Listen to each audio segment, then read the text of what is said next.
कभी नीतीश कुमार के कदम से कदम मिलाकर चलने वाले आरसीपी सिंह आज सारे दल को छोड़कर जदयू से ही नाराज दिख रहे हैं। बता दें कि आरसीपी सिंह जदयू के राष्ट्रीय अध्यक्ष रह चुके हैं और राष्ट्रीय अध्यक्ष रहने के दौरान ही वो सरकार में केंद्रीय मंत्री का पद भी संभाल चुके हैं। नीतीश और आरसीपी में खटास तब आया जब आरसीपी सिंह केंद्रीय मंत्रिमंडल में शामिल हो गए। नीतीश कुमार नहीं चाहते थे कि केंद्रीय मंत्रिमंडल में आरसीपी सिंह शामिल हो। बावजूद इसके आरसीपी सिंह ने जदयू को धत्ता बताते हुए केंद्रीय मंत्रिमंडल में शामिल हो गए। इसी दौरान नीतीश कुमार और आरसीपी सिंह में खटास शुरू हुआ, जिसके बाद देखते देखते खटास ज्यादा बढ़ गया और नीतीश कुमार ने इंडिया गठबंधन का दामन थाम लिया। इंडिया गठबंधन के दामन थामने के बाद आरसीपी सिंह और भी नाराज हो गए और पार्टी के सभी प्राथमिक सदस्यता से इस्तीफा दे दिए।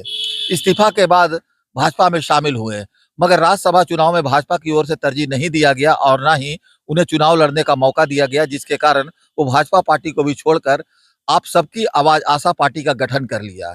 पार्टी गठन करने के बाद आज पहली बार अपने प्रधान कार्यालय मुस्तफापुर में प्रेस कॉन्फ्रेंस का आयोजन किया। दरअसल प्रेस कॉन्फ्रेंस तो एक बहाना था, यहाँ पर आशा पार्टी को ऊंचा दिखाना था। इस दौरान आशा पार्टी के राष्ट्रीय अध्यक्ष आरसीपी सिंह ने साफ लहजों में कहा है कि सभी पार्टी के लिए उनके यहाँ दरवाजा खुला हुआ है, जो पार्टी चाहे उन्हें अपने साथ ले सकते हैं। मगर बीच में कहीं पर भी नीतीश कुमार का उन्होंने नाम नहीं लिया। इस दौरान तेजस्वी की भी तारीफ की और पीएम मोदी की भी तारीफ किया। तो आइए सुनाते हैं आरसीपी सिंह के प्रेस वार्ता में आरसीपी सिंह ने क्या कहा। देखिए, जो जातीय जनगणना कराया गया था, फिगर अब आपके सामने है।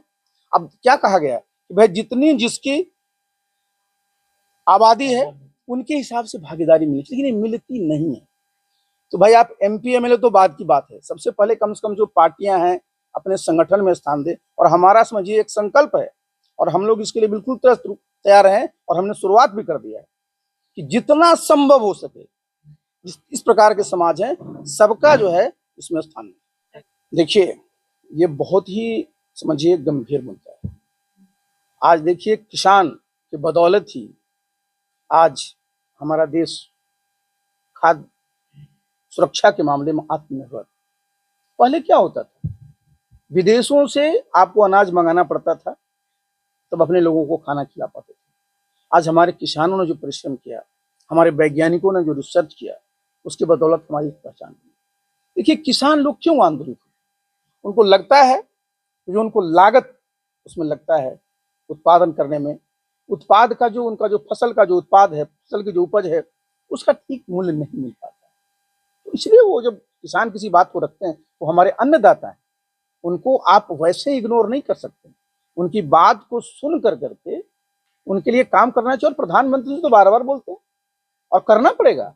बिहार में भी देखिए, जैसे भारत सरकार क्या है, आज किसान सम्मान निधि योजना 6,000 रुपये देती प्रति वर्ष। बिहार में है ही नहीं। बिहार में सरकार आपको कब मदद करती जब आपकी फसल नुकसान हो जाए।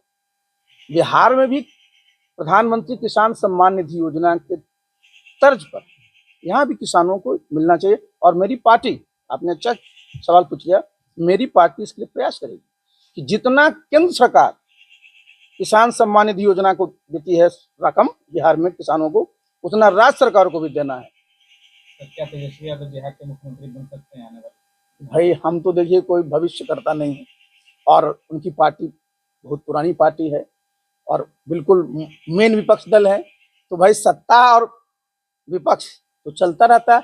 अब ये मुख्यमंत्री कौन बनेगा ये तो बिहार की जनता तय करेगी। अच्छा, कभी आप देखिए, जितनी परीक्षाएं होती सब में क्वेश्चन पेपर लीक हो जाता है, तरह तरह की बातें होती हैं। तो ये सब समझिए कि सब में सुधार की आवश्यकता है। और हम लोग का ये प्रयास होगा हमारी पार्टी का कि हम लोग जो हैं ऐसे मुद्दे को नीचे तक ले जाएं, लोगों को इसके बारे में बताएं। और हम बिल्कुल सकारात्मक सोच वाले हैं। हम लोग सरकार के सामने रखेंगे कि इस प्रकार से काम किया जाए जिससे कि बिहार के जो हमारे बच्चे बाहर जाते हैं, बाहर इनको बड़ा उत्पीड़न का सामना करना पड़ता है, जितनी परीक्षाएं होती हैं उसमें सब जो है क्वेश्चन पेपर आउट हो जाते हैं, इससे बिहार की इमेज बड़ी खराब होती है। हम लोग अभी चुनाव के बारे में निर्णय नहीं ले पाए हैं क्योंकि अभी तुमने बताया ना कि अभी हम संगठन बना रहे हैं और दिल्ली जो हमारा संगठन है उनके जो हमारे अध्यक्ष हैं उनसे बात करेंगे, उनसे बातचीत करके उस पर निर्णय लिया जाएगा। लेकिन बिहार में जो 2025 का चुनाव होगा उसके लिए हम लोग तैयारी शुरू कर दिए हैं। और मैंने बताया ना कि 162 विधानसभाओं में हमने अपने विधानसभा प्रभारी बनाए हैं और हम लोग उस पर काम करेंगे। मैं पहले सबसे पहले देखिए मैं अपनी ताकत बनाना चाहूंगा कि इस पार्टी की ताकत बने, और जब हमारी ताकत बनेगी ना तभी हमें दूसरा भी पूछेगा। और इस मामले में अलायंस के मामले में बिल्कुल खुला हूं। मेरे मन में किसी प्रकार का इसमें प्रेजुडिस नहीं। ऐसा क्या अगर ताकत बन जाती है तो अगर मार्च कर मतलब क्या खड़ा हो जाता है? हम तो बताया ना कि मेरा इसमें ऑप्शन बिल्कुल मैंने बताया ना खुला रखा है। इस पर अभी मैं आपको ये नहीं कह सकता हूँ कि क्या होगा, लेकिन मैं बिल्कुल ओपन माइंड हूँ। राजद के साथ भी जाएगा।